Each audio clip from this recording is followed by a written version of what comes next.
Hello, everybody. My name is Dirks, and the topic for today is acetazolamide and lithium-induced nephrogenic diabetes insipidus. Definition. Acetazolamide might be an option to treat lithium-induced nephrogenic diabetes insipidus patients who fail to respond to standard treatment. The use of acetazolamide and lithium-induced nephrogenic diabetes insipidus must be monitored, including its effects on glomerular filtration rate. Welcome back. Today we'll talk about diabetic insipidus. Diabetic insipidus refers to ineffective antidiuretic hormone, which results in inability to concentrate urine. ADH is secreted from the hypothalamus, so if the secretion is decreased, we call this central diabetic insipidus. And it works in the kidneys, so if the receptors are defective in the kidneys, we call this nephrogenic diabetic insipidus.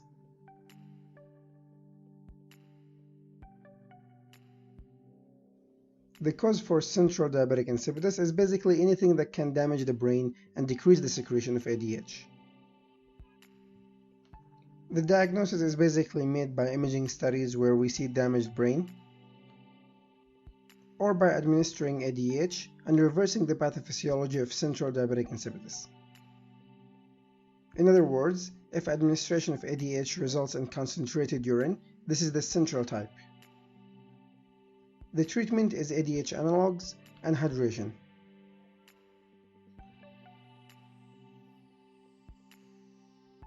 Nephrogenic type is caused by damage to the receptor of ADH, which can be caused by hereditary receptor mutation or medications such as lithium. The diagnosis of nephrogenic type is made when the administration of ADH does not result in urine concentration.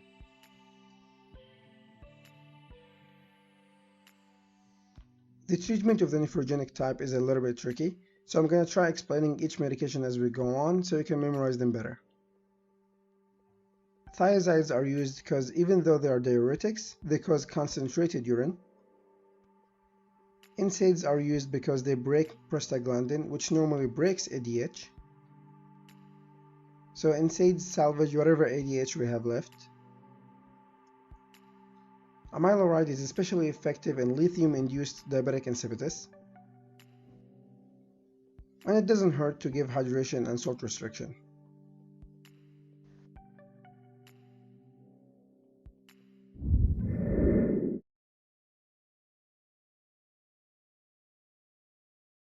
Applications in medicine, physical therapy, nutrition, and oncology.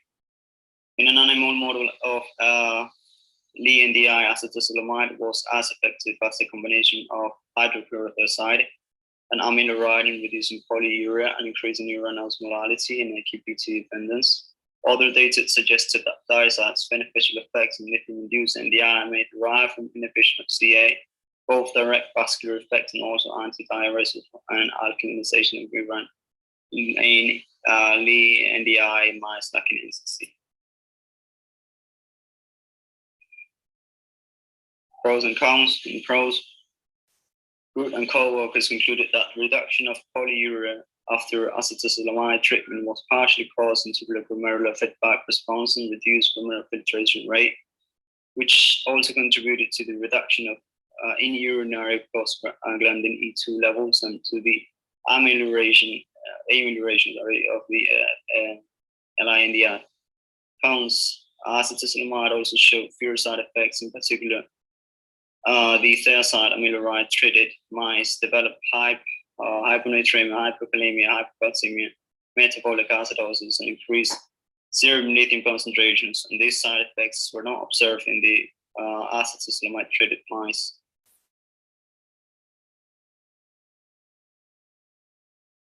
Issue applied in Ecuador. Recent data from animal models of lithium-induced nephrogenic diabetes insipidus showed that hydrochlorothiazide reduces polyuria in mice lacking the thiazide-sensitive sodium chloride co-transporter, which suggests that the mechanism of action of the drug may be mediated by carbonic anhydrase inhibition. Conclusion: the acetazolamide-induced reduction in urine output in our patients can be a direct consequence of severe polyuria. Furthermore, the GFR reduction could explain the small increase in urine osmolality in patients with chronic LENDI, sudden water deprivation, such as deprivation after surgery, might be a result in significant clinical deterioration. The use of acetazolamide might be useful in reducing polyuria through the GFR reduction. GFR is basically the glomerular filtration. Now we take a look at diabetes insipidus, the opposite of, but nonetheless, an important differential to keep in mind when you have plasma and urine osmolality at hand. So we have nephrogenic diabetes insipidus. Now, what we will do here, ladies and gentlemen, is under renal or nephrology, we will strictly only be managing nephrogenic diabetes insipidus. I want to make sure that we're clear because there's no important piece of information that is left out in your lecture series with me. The central diabetes insipidus will be dealing with that in endocrinology. Is that clear? So here, let's just keep things relevant, and all that I will bring to your attention is the pathology of diabetes insipidus, nephrogenic, in the category of nephrology. With that said, let's continue. And before we move on, though, let's talk about the basic definition and predict as to what's going to happen in our patient with nephrogenic diabetes insipidus. Nephrogenic. That means that there's a problem in the kidney in which ADH is not working properly. Now, just to make sure we're clear, if you have a patient that has SADH, maybe perhaps secondary to small cell lung cancer, and we talked about that in great detail, then you would purposely induce nephrogenic diabetes insipidus by giving a drug such as demeclocycline so that you can deal with SIDH. However, now we come to the actual primary disease of nephrogenic diabetes insipidus. There's not going to be your V2 receptors working properly. You are not going to be able to properly reabsorb your water. If that's the case, you're going to create massive diluted urine. This clearance of that water, which is free, will be absolutely positive.